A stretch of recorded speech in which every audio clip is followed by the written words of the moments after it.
En Israël, le procès d'un soldat israélien accusé d'avoir achevé un Palestinien d'une balle dans la tête s'est ouvert ce lundi à Jaffa. Blessé et à terre, le Palestinien ne semblait plus présenter aucun danger lorsqu'il a été tué.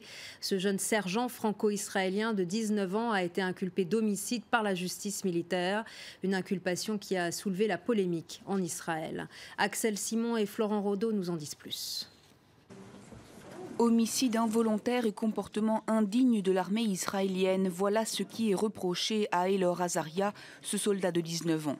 Réconforté par sa mère lors de sa comparution devant le tribunal militaire de Jaffa, le jeune franco-israélien est accusé d'avoir illégalement tué un Palestinien blessé et à terre. Pour son avocat, le jeune homme a agi dans le cadre de la légitime défense. C'est le début officiel du procès. Nous sommes prêts et nous allons garder la même ligne de défense. Justice sera rendue. La route sera longue, mais nous ferons avec.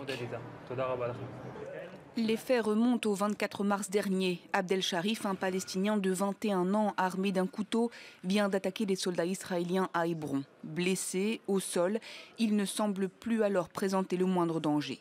C'est pourtant à ce moment-là qu'il reçoit une balle en pleine tête. Un coup de feu mortel, comme le confirme l'autopsie pratiquée quelques jours plus tard. Au cœur du débat, le récit livré par Elor Azaria. Pour le jeune homme, Abdel Sharif tentait de se ressaisir de son couteau lorsqu'il a appuyé sur la gâchette. Une version des faits contredite par cette vidéo qui a fait le tour des réseaux sociaux. Les attaques au couteau sont en recrudescence depuis le mois d'octobre. Particulièrement touchée, la ville d'Hébron, au sud de la Cisjordanie.